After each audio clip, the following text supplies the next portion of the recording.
Hello, everybody. I'm Jim Lee from Sumter, South Carolina. I'm a diligent researcher, and I publish all of my research on ClimateViewer.com, and I create apps for activists on ClimateViewer.org. I want to thank Mr. Griffin for allowing me this opportunity to speak. Thank you, sir. For giving me this opportunity to speak, and thank my wife for all the support over the last 5 years. It would not be possible without that. Okay, so geoengineering, weather modification, and weaponizing nature. Now, this is a topic that is very personal to me. I was a Boy Scout, and I've observed nature most of my life, and I was completely unaware that people modify the weather. In addition, I did about a year worth of research, weather studies and ROTC, and this never came up, so that was kind of shocking. So much for the education system. So a global warming alarmist will tell you that all the extreme weather events that we're seeing today have something to do with the CO2, and we all know that that couldn't be further from the truth. In fact, I'm going to be putting up a website pretty soon, weathermodificationhistory.com. I suggest you all check it out. But James Corbett put out a great video the other day on this topic, and I hope that you all check it out. I don't want to get too deep into that. I want to talk specifically about the history, the 100-year history of people modifying the weather. This is something that's not taught in public education at all, and I think that that should change. Because in 1978, there was a UN law signed called INMOD that bans weather warfare. Now, that took me by surprise. I was 2 years old when they banned weather warfare, and I had to figure out why. So let's do that history. 100 years ago, there was a guy named Charles Mallory Hatfield. He was known as the moisture accelerator. He mixed chemicals in vats and he burned them to make rain. Back then it was called rainmaking or pluviculture. Now, he was contracted by the city of San Diego to make it rain. They told him they'd pay him $10,000 to do it, and he did it. The problem is he did $3.5 million worth of flooding damage, and unless he assumed liability for all of that, he never got paid. That's the Lake Morena Dam falling apart right there. Then we go to the birth of cloud seeding. This is really the official start of the modern era of weather modification. Vincent Schaefer, Irving Langmuir, and Bernard Vonnegut. On the left there, you can see Vincent Schaefer, and on the right, you can see Vincent Schaefer breathing in a freezer. That is how cloud seeding was invented. You cannot make that up. So less than a year later, they tried to steer a hurricane with it. Project Cirrus was those three scientists you just saw were from General Electric. They got with the U.S. Army Navy Weather Bureau, and they went out and seeded a tropical storm, which then turned into a hurricane, which changed colors, 120-degree turn, slammed into Savannah, killing one and doing $3 million worth of damage. Do you think that stopped them? No. In 1949, Irving P. Krick invented the ground-based cloud seeder. And for those who've never heard of cloud seeding, the idea is really simple. You put a little particle in the air, water attaches to it, and hopefully it falls on the ground. Those are seeds or aerosols. So they put seeds into the clouds to try to make it rain. This guy does it from the ground. Now, this is a map from 52 of 65 of all of the different cloud seeding projects. 1958, did you know that in Palm Springs, planes were clouding the sky and blocking out the sun?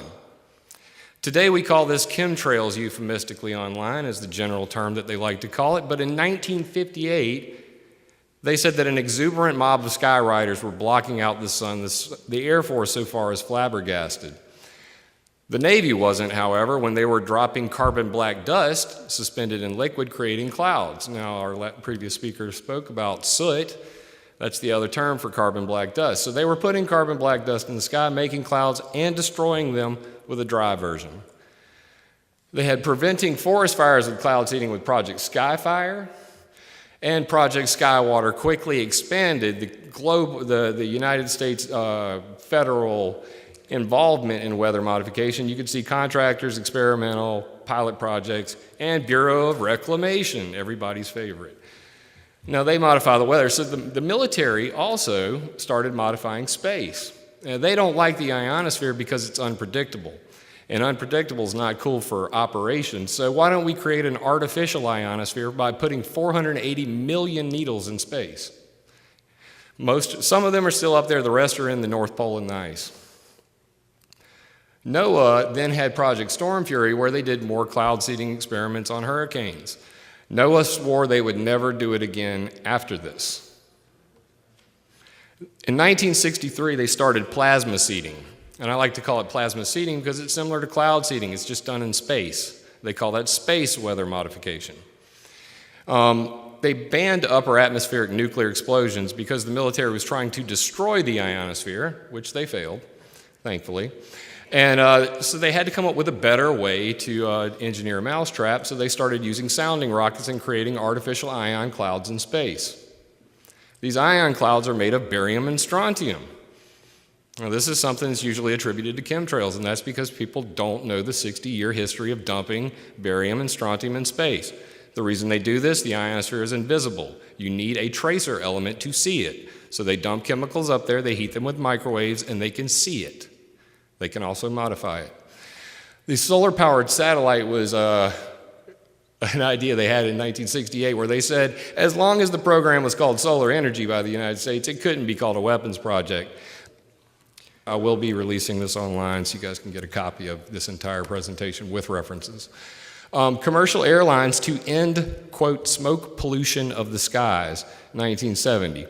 History repeats itself, and those who forget the past are doomed to repeat it. In 58, they blocked the sun out. There was so much air traffic that the state of Illinois and New Jersey sued the airline industry for chemtrails in 1970. Secretary of Transportation Volpe stood in and he said, let's get this thing figured out. 43 air carriers met with him and they agreed to install burner cans to reduce 70% of the particulates coming out of planes, and chemtrails went away for quite a long time. Now, we're at the point where 30 years after the invention of cloud seeding, it is used as a weapon in war. Operation Popeye, make mud, not war. And basically, the 54th Weather Reconnaissance Squadron used 3 planes to modify the weather over Vietnam for 5 years. Here's a picture of the U.S. Navy's China Lake Cold Cloud Modification System. That's a weather modification bomb. And over there on the side, you can see the goals of Operation Popeye, aka Operation Motor Pool. We would not know about any of this if it weren't for real journalists and people who actually care. Hero Jack Anderson over there saw a secret memo sitting on Lyndon Johnson's desk that said, continue Operation Popeye plus weather modification over Laos. If he hadn't seen that note, and if Senator Pell had not held secret hearings, this would not be public today. And then let's get to what happened as a result of this secret meetings. They were held January 25th, 20th, and 26th. I have transcripts for the first 2. The third one, the 26th, is still classified to this day. Please FOIA that. But under oath, they lied and lied and lied. We have not, as Secretary Laird previously said, ever engaged in weather modifications in northern Vietnam. Lie, lie, lie. Regardless, 2 laws were passed to finally get some transparency in the world of weather modification: the Reporting Act of '72 and the Policy Act of 1976. These required you to fill out these 2 forms. This is your initial report, and you basically say, I want to modify the weather. On this slide right here, they actually have a little checkbox that says, what kind of material are you using? Silver iodide, urea. That's fertilizer. I didn't know you could even do that. CO2, they do dry ice cloud seeding, so they don't mind dumping CO2 to modify the weather, but that's a story for another day. So NMOD was signed in '78. That was the last step of this, and you could see who signed it there and who didn't really care. And they agreed to not use the weather for hostile purposes. So this law only applies to intent. I didn't mean to hurt anybody. And similarly, the U.S. Congress was like, wait, we're banning weather warfare? I didn't know we could modify the weather, which I'm sure a lot of you are feeling in this room right now. So the congressmen were like, I need to know what's going on. There was a 784-page document that summed up all of the activities in America up to this point. And then the next year, they broke it down by hours, and you can see that the airborne operations total about 3,000 hours. But the ground-based cloud seeder that Irving P. Krick invented, well over 30,000 hours operational in 1 year. Right now in the Rocky Mountains, they are operational from October to March of every year. So InMod has no teeth. It's just an agreement. It's a sheet of paper people signed. There's no way to detect weather warfare and no way to prove your case or enforcement. That's kind of stupid. So where are we today? We are now in what's called the blue gold rush. Fresh water has been dubbed blue gold in many publications, as potable water will be to this century what oil was to the last century. Cloud seeding is now big business. You can see right there, countries are spending millions to control the weather. Here's why. That article went viral way too fast, and they quickly renamed it to China is spending millions on modifying the weather for the Olympics, because the other article title was way too accurate. And in the bottom corner there, you can see that you can pay Oliver Travel's company 100,000, I believe that's euros, to get rid of the clouds on your wedding day. So weather modification is so common now, even travel companies are doing it. This is my app, ClimateViewer 3D. It's at climateviewer.org/3D. And you can see all of the global weather modification projects. I mapped them myself. On the sidebar there, you can see towards the bottom, those are the NOAA reports from the government. They do not publish them. I had to call NOAA to get them. So they are still using those sheets, but they all went bad in 2008, and I have not seen a copy of this report since. So apparently, in order to further this global warming extreme weather event, they're now just going to let everybody modify the weather without reporting at all for the last 5 years. Homeland Security is now doing hurricane control. You can't make this stuff up. As a result of Hurricane Katrina, they believe that it's a national security concern. So they had the hurricane workshop in Boulder, Colorado in 2008, and they talked about using soot to steer hurricanes again. Mosh Alamaro from the MIT proposed that. There's a whole bunch of different ones, but regardless, Secretary Jay Cohen made all this possible, and he said, let's modify the track speed, winds, and rains of hurricanes, and here are all of their faces. A couple geoengineering scientists who think they know how to modify the weather. Geoengineering and weather modification have really gotten twisted up. So the U.S. military is now violating InMod. We have 2 FOIAs, one from the Navy, one from the Air Force. These were published on the sunshineproject.org. That website was deleted from the internet, but I'm a very nosy person. So I got these back from archive.org, and they're now published on climateviewer.com. You can see the title of that is Weather Modification Using Carbon Black. Soot. It's been mentioned several times here today. Oh, and that's the U.S. Air Force Phillips Lab. On the other side, we got the U.S. Navy, and guess what they call it? Non-lethal warfare. So now if you want to know who's modifying the weather, it's called the Joint Non-Lethal Weapons Directorate. You can FOIA that. So U.S. military, they had this thing called the Owning the Weather in 2025. Now the debunkers and the arguers online will say this was just a think piece, people hanging out at the Air Force College talking about what we should do in the future. They say right there, CBD, carbon black dust, in 2005, and it says technologies to be developed by the DoD. Now, that would be great if it was just a think piece, but Dr. Philip Barnes met with the U.S. Army and Air Force in a joint Weather Test Technology Symposium 97, where they said weather modification using carbon black. And they said that they would do it for all the same reasons they did during Operation Popeye. History is now repeating itself.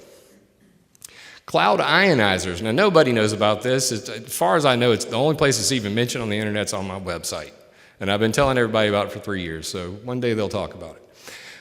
There's 4 different systems pictured here. Mateo Systems WeatherTech, AST Clear Sky Manager, Ionogenix ELAT System, Australian Rain Technologies, Atlant Cloud Ionizer. These are using electricity for the cloud seeds. They're putting ions into the sky. It's the same thing that your air filter does. It attracts particulates together, they condense and form rain. So in fact, this would actually remove pollution as opposed to putting toxic chemicals up there to modify the weather. I think that's pretty cool. To take it a step further, Aqueous and Blue paired up and got a permit to modify the weather in Texas. You can read the permit on my website. And they said that they were going to steer oceanic atmospheric rivers.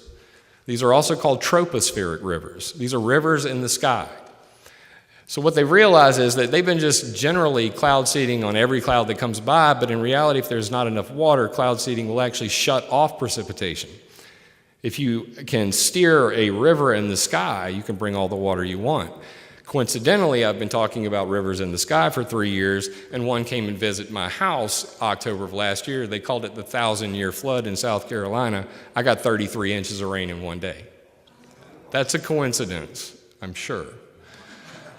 So this so enraged the World Meteorological's expert team on weather modification. Yes, they have a thing called the expert team on weather modification. And they said, weather modification technologies claim to achieve such a large scale or dramatic effects do not have sound scientific basis, e.g. hail cannons and ionization methods, and should be treated with suspicion. I would add to that and say that geoengineering should be treated with suspicion. So this is where it really gets weird. Secretary of Defense William Cohen said others are engaging in even an eco-type of terrorism whereby they can alter the climate, set off earthquakes, volcanoes remotely through the use of electromagnetic waves. That's crazy. Not so crazy. Ionospheric heaters are the newest thing for modifying space. They no longer just use the sounding rockets and tiny radars. They use very focused, very high-powered microwave antennas to modify space weather. High Pass, the one in the top corner, has actually been torn down. It was the predecessor to HARP, and before that it was Seipel Station. I don't mention it here. But HARP is the big daddy today. The other three there are kind of cool, but they're second best for the moment. Now, up there in the top corner, Arecibo, you guys have probably seen that in the 007 movie, the big dome when they're having the fight on the catwalk. Well, they put some antennas down in the bottom of it now, and what they call a cast grain antenna, which is like a chain link fence, and they suspended it over top of it and have now re-engaged the ionospheric heater at Arecibo. And Cirrus over in Russia, Tromsø's over in Norway. Tromsø's getting a big upgrade to 100 gigawatts, so it will surpass HARP as the most powerful on the planet very soon. So HARP is up in Gakona, Alaska, and this guy gets picked on so much by so many people on the internet that I can very rarely have a serious conversation with anybody about it. So what I want to do is talk about what it really does. It was designed to suck radiation out of the sky, period. At the Tether panel, Dennis Papadopoulos from the University of Maryland proposed funding for HARP because he wanted to create a wind tunnel or a test chamber for creating a mitigation system for electromagnetic pulse, high altitude electromagnetic pulse. What does that mean? Everybody talks about Iran getting a nuke, which is, once again, double speak. Iran already has an EMP weapon. China has an EMP weapon, North Korea has an EMP weapon, so does Russia. If they dropped an EMP over America, the Heritage Foundation said 2/3 of Americans would die in 6 months. The TV show Revolution is about that. So this is a backup system to suck radiation out of the sky. Similarly, a Carrington event, which is a large solar flare, would kill us today, big time. This may be the only thing that could stop that. So I want to hate it, but it may save your life one day. The problem with that, Jacob Bortnick says, we want to get rid of the Van Allen belts. I don't even see why we have them. So you've got these sick guys modifying the ionosphere. They use it for all kinds of things. The big one, though, that gets the most arguing online is called ELF waves. And ELF waves can entrain in your brain and affect your brain. The Russian Duma said that we are creating a mind control weapon. And they create a virtual antenna in the sky by pumping electricity into something called the electrojet. This is called polar electrojet heating. The electrojet is that circle right there above the North Pole. That's why Tromsø and all of these other ionospheric heaters are near the North Pole. The really cool thing for them, though, is they figured out a different way to do it. Now they call it ionospheric current drive. And what they're actually doing is heating a higher part of the ionosphere, which is making a signal that's heating the lower part of the ionosphere, which is then making an antenna that makes ELF waves that talk to submarines and drive you crazy. The thing is, it can be implemented anywhere, anytime. So now they don't need HAARP. So everybody wanted to talk online about how HAARP was sold or destroyed, and that doesn't make any sense. They sold it to the University of Alaska because they're going to put them on boats. Makes sense to me. Why would they want me to map out all their ionospheric heaters on my ClimateViewer 3D when they can hide them on boats that move around all the time? I can't put a dot on a map on something that's constantly moving around. And they call it the straw man high frequency array. Straw man, that's cute. So these barges, they say that we could put one right about here. These little green strip across the equator, and the other one, optimal region for an alpha ray, happens to be right on the spot where that 8.0 hit New Zealand the other day, because alpha waves can create earthquakes. We're going to leave that for another day. Finally, Project Lucy, they talking about creating noctilucent clouds from using two transmitters like HAARP to compress atmospheric methane into diamond dust. And you can actually hear Dave and Keith at the SRM 2015 conference saying, we're going to use diamond dust to cool the planet. I'm not making this stuff up. Malcolm Light from the Arctic Methane Emergency Group. And if you guys haven't heard of AMEG yet, you need to look up the Clathrate gun hypothesis and all their stuff they talk about with methane doom. These guys wrote a letter to world leaders asking for geoengineering in 2013, saying that by 2015, they could mount them on submarines, planes, and drilling rigs when the ice has melted. We've all heard that. So I'm just saying, don't cross the streams. That's probably a bad idea. So that brings us to the topic of the day, geoengineering. Now, I did all that history because I'm pretty sure none of you have heard this stuff. And I'm a very meticulous researcher. I pride myself on being accurate. It's something I could take in a court of law and prove beyond a shadow of a doubt. Now, this solar radiation management looks like this little animation here. You put particles in the sky, and the sun bounces off of it. So they want to block the sun to save us from global warming. So what you guys are doing here is very important to me, because if not, this is what we're going to get. And I've got some of the terminology up there: marine cloud brightening, thermal radiation management, shortwave climate engineering. The list goes on. Now, censorship and the ability for people to find out this information is impeded by the use of control, the control of the words that they use to describe these things. So I did a little Google Scholar search to see what all the nerds were saying about it, and it turns out I was pretty right. Geoengineering and weather modification happen to be the most popular. That's what we're going to call it today.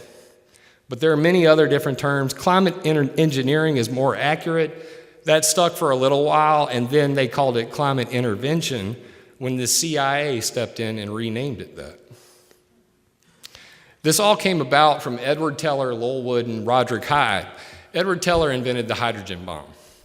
This was all designed at the Pacific Northwest National Lab. So this guy, he invented the hydrogen bomb as a weapon to never be used. It was so scary it should never be used. And I would argue that geoengineering is the same. Clean up your act, or we're going to use this incredible weapon of doom on you. So he pushed it. Ken Caldera, in the second paper there, he made a computer model of the future of what geoengineering would do to the planet. And he said, this looks rosy. We cooled the planet really well. So then they wrote a follow-up paper, and then a Nobel laureate came along and said, hey, let's do it with sulfuric acid. That'll work. And the push has been on ever since. And here's everybody's favorite fun guy, Bill Gates.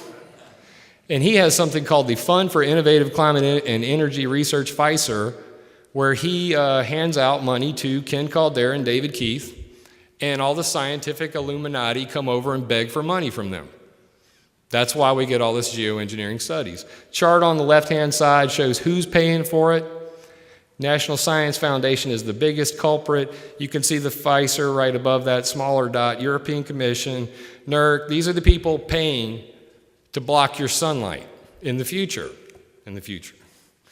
On the right-hand side, you can see SRM authors. Those are the guys pictured at the top, or the biggest culprits. I'm calling them lobbyists, because they are not researchers. They're not just advocating the study of this. They are advocating this become a reality. So Stephen Salter and John Latham have this thing called the Silver Lining Project. It's marine cloud brightening. They deleted their Silver Lining Project website. Of course, I found that too. So I call it the Silver Lining Project just because they don't like it called that. But their idea is to take sea salt and spray it into clouds to make them whiter and brighter, which will reflect more sunlight. They proposed a couple thousand drone boats in the Pacific Ocean to do it. Those are robots. Bill Gates himself and patent troll Nathan Myhrvold got together to their Intellectual Ventures company to create the StratoShield hose to the sky. And they literally roll it out of a building, a blimp flies it up into space, and they pump the sulfuric acid, titanium dioxide, aluminum oxide directly into the stratosphere, no planes required. Over in the UK, they had the SPICE project. They proposed an actual test of this. They were going to drag a blimp behind a boat and spray some chemicals, see how much sunlight they could block. The Etc. group, Jim Thomas, a friend of mine, a colleague, they put a stink out in the papers and made this go away. So this project never actually happened. 4 years later, they put the website back up. They're pushing for another experiment. Hopefully, they'll forget about it and not come this time. The Asilomar conference, this is a 2010 meeting where they had all of the geoengineering scientists get together, and they said, quote, as for the U.S. Department of Defense, forget about it. To this group, the involvement of the military is pretty freaky. The other quote they said that's missing from there, and I'll just do it from memory, if the globe starts to see this as a, quote, an idea cooked up by rich Anglo-Saxons to dominate the climate, then we will all be tarred and feathered. I debated Ken Calder and David Keith for 3 years in his forum that's online, and I finally had enough of him talking about reframing questions to get the answers that he liked, that I told him, Ken, I'm going to be there with the tar and feathers. He banned me from his forum the day after, and Andrew Lockey had a little cry fest with him. But the problem with this is geoengineering SRM will kill people. And this is why it has not been legalized up to this point. Whether it's going on or not is a topic for later discussion we're going to get to. But this is the real problem, is that they know it will change rainfall patterns worldwide. And they've got all the charts to prove it. And the natural analog for that is that when volcanoes go off, the Amazon basin can dry up almost completely. And if people in the southern hemisphere are robbed of water permanently as a result of geoengineering schemes, they need to know how to pay the dead people. That's why this is very serious. So the the Convention for Biological Diversity got together in 2012 and banned geoengineering tests or experimentation until blah, blah, blah. Problem is, the U.S. was not a party to this accord. The U.S. does not care about this ban. So this is where we all come, full circle to what we're dealing with here today, COP21. They said that, we really should wait till after the Paris Agreement to get funding for geoengineering because we don't want to see as being biased. And there was a DC Leaks email from Hillary Clinton's team where John Podesta has created this group who are basically breaking down how they're going to make it a reality. So Podesta and Hillary aren't going away whether you like it or not. And they're trying to make geoengineering a reality. In fact, we're already living in a geoengineered world. This is the UN Secretary General saying that we're already living in a massive experiment. Why should we go into another one? So what does he mean by that? He's talking about artificial cloud creation. Ship tracks are something that most people don't know about, they don't think about it, but it's a geoengineering program, except it's just pollution, except it's accidental, it's inadvertent, and they call it accidental or inadvertent weather modification at the conferences they have, because it's just pollution. It is modifying the weather, but we got to move boats. These boats are so bad, in fact, that they create more pollution than all of the cars in the world. There's 16 boats. When they're taking away people's ability to burn firewood in Oregon because of CO2, I say sink those 16 boats and let's call it even. And the reason for that is it's this stuff called bunker fuel. You should look it up, but basically it's very, very dirty fuel. And that's what's creating it. It puts a lot of soot up there. The soot creates clouds. So artificial cloud creation from contrail Cirrus. This is what we like to call chemtrails on the internet. The problem is that if you Google the term chemtrails, you're going to get so many lies and deception, you will never, ever, ever be able to find out the truth. So I set out personally to debunk all of that and get to the nuts and bolts of it. And at the end of the day, that's one E3 AWACS covering all of the UK by itself. This was during a 2008 volcano where they grounded all flights, and the E3 was the only thing in the air. So without all the background noise, they could actually see how bad the problem is. So for the chemtrailers who are going to be watching this presentation, I'd just like to throw you a little bone. Barium and aluminum is in the jet fuel. It was put in there in 1962. It's called Status 450 Denza. It's a anti-static agent. They said that F-4 Phantoms were exploding when small arms fire were hitting their gasoline tanks. So the static was basically blowing them up. Similarly, in the commercial aviation, they would go to refuel a plane. A static would jump from the hose to the plane and blow it up. So they put barium in there. Barium's poisonous. I don't like it. But if you don't know the whole history, then you're not well educated on this. At the bottom, you can see JP8 fuel has 9,300 parts per billion of aluminum in it. No additives, it's kerosene. This chart here is showing the NATO's fuel, what's called the NATO single fuel concept. NATO from 1988 to 1996 converted all of their planes in all of their nations from gasoline-based fuel to diesel fuel. My stepfather was Chief Master Sergeant in the Air Force for 30 years. He worked on the E3 AWACS. He said that when this happened, they pretty much destroyed every fuel filter they had. They had black belch, which they haven't seen since 70 when it was banned the last time. That they had a lot of soot production problems. Soot is the #1 cloud seed coming out of planes that makes all these clouds we see. So incomplete burn is leading to this. So let's get real about chemtrails because credibility is crucial. Chemtrails, persistent contrails, spreading contrails, contrail Cirrus, I could go on all day. I like to call them artificial clouds. But that's the actual terminology used by the individuals who study this phenomenon. So at this point, it's not even argumentative. Chuck Long from CRES, is the Earth System Research Lab Global Monitoring Division, said that we are accidentally geoengineering our planet with contrail-generated haze of ice, which is subvisual. It's basically whitening our skies. Now, some of you may recall dark, deep blue skies. I remember it when I was a Boy Scout. I was in the woods every day. I remember it was so dark, it was amazing. We no longer have that. So for people to joke about chemtrails online and not take this seriously, they're actually hurting a very serious discussion for our time. None of these climate model jerks have ever accounted for aerosols properly. In fact, cloud-aerosol interaction is the greatest unknown in climate science. It's not accounted for in any of their models, and when the IPCC tries to figure out what's doing what, if a linear contrail turns into a cirrus cloud, it is not accounted for or attributed to planes. It's just a cirrus cloud. So they claim that they can't tell the difference between nature and unnature, so we'll just call it nature.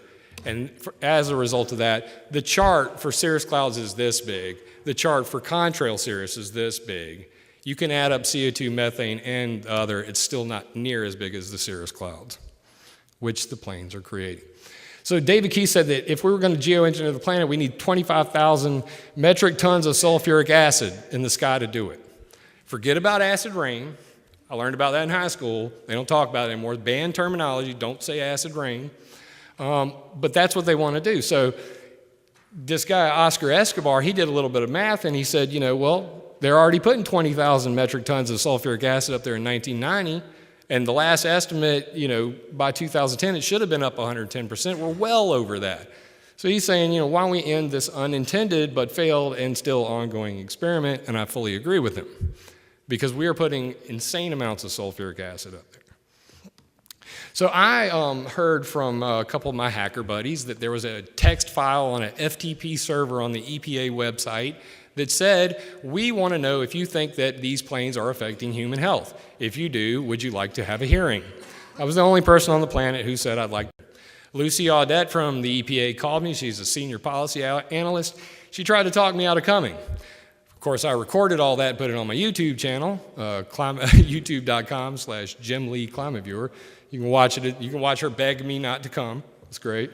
But I went anyway, and I took 5 of my friends, and we went up there and talked about geoengineering, the New World Order, and cloud creation. It was epic. So then they decided, while the election cycle was going on, that they would limit greenhouse gases for the first time in history coming from planes. And I was there to tell them, I don't care about greenhouse gases. Greenhouse gases never hurt anybody. I'm talking about acid rain and cloud creation because that hurts everybody. So they decided to limit greenhouse gases. Less than 7 days later, Obama and his team comes out with the alternative jet fuel research and development strategy. These are biofuels. They're mandated by George Bush in 2007, the U.S. Energy Independence Act of 2007. And they said that they're going to basically push these biofuels on there as a solution to the chemtrail problem to get rid of these clouds because they produce much less soot. China, the U.S., Europe, and ICAO all agreed to regulate themselves, and then they threw my lawsuit out, all during the election. So artificial cloud experimentation is a real thing now. This is Ulrich Schumann from the German DLR saying less warming and more cooling contrails predictable for operational planning. Stratospheric sulfate injections from commercial aircraft, I call it fuel sulfur content geoengineering. It is altering the sulfur content of jet fuel to get cooling clouds instead of heat trapping clouds. Ulrich Schumann also invented the contrail Cirrus simulation and prediction tool, and there's the idea of spraying Pepto-Bismol from planes to melt their clouds away. It's called Cirrus cloud seeding. Bismuth triad, you can't make this stuff up. So then we have the Alan Robot got a call. This is one of the geoengineers I showed you earlier, from the CIA saying, if someone was controlling our climate, would we know about it? And he said, I think so. The problem with that, in 2015, January, at the 20th conference of planned and inadvertent weather modification, they have these conferences every 2 to 3 years. I'm going to the next one. Diane Seidel said, well, it depends on how bad the SRM was, the solar radiation management, and the duration, and if we had a sustained observing system, which we do not. And that's a serious problem. So I'm demanding verification and transparency. This is why I do what I do. I call it the clarity clause. And it's an addendum to NMOD, because NMOD has no teeth, it's useless. We need a sustained observing system, a citizen-powered sensor network. I created ClimateViewer 3D for that purpose. I have gathered every single instrument that NASA, NOAA, and all of them have and put that live on my open source map. You can see all of this stuff in real time, so you can monitor the atmosphere and hopefully catch somebody modifying the weather, because currently there is no way to do it. So I'm proposing that people buy sensors that they put in their backyard, that they have vetted, and we have connected to a decentralized, where's he at? Decentralized network, which is based on Node, for the techies out there, that we're programming. It's completely open source, and it'll be a citizen-powered verification system. Detect atmospheric conditions, have an all-sky camera so we can watch the video of it, and aerosol detection. Now, I understand this will be expensive and technology is not there yet, but we are rapidly getting to that point. And through all of us pushing for this sort of thing, and global demand will drive those prices down. We will have this. I'm going to make it a reality.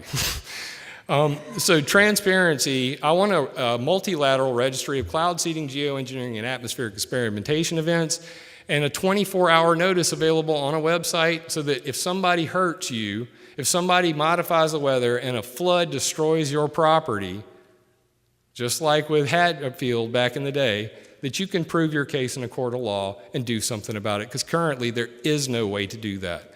And the only way to get this to be a reality is to demand it. So I really hope you guys will support me. Those are my 3 websites, climateviewer.com, climateviewer.org, and I'm going to be publishing weathermodificationhistory.com when I get back home, and it's going to have a lot of these timeline entries on it. And GoFundMe.com/ClimateViewer if you guys want to help make this citizen-powered network a possibility. I'm trying to get some funding for that, but I believe that this is the way to go. When Fukushima happened, they turned off RadNet. When we had nuclear radiation coming across America, they cut off the only system that would have told us. That's unacceptable. I don't trust the government more than any more than any of you do. So that's why I think that the impetus should be on us to A, create the sensors, B, have the network, and demand the transparency so that we can put a stop to these practices. I think that a lot of people have been hurt over the years, by weather modification. I've read many cases of individuals who had cloud seeding done over their property and then had their property destroyed and then had it all blamed on God. That's unacceptable. So that's why I'm here today, and that's what I want you guys to know is there's been a 100-year history of people modifying the weather. We have no way to catch anybody doing it, and it's time that we demand that that happen. And I hope that the system that I've designed, ClimateViewer 3D, can start to bring that about. And at the very least, it'll seed the idea that somebody else will take and then make this system a reality. Because I think that they have gotten away with this without any attention for far too long. So guys, I really appreciate you letting me speak here today. And I hope that you guys will review this material. It will be available at climateviewer.com/geoengineering. I'm going to publish this presentation. It has references on every slide in the notes section. So please download it and check it out. And thank you for having me.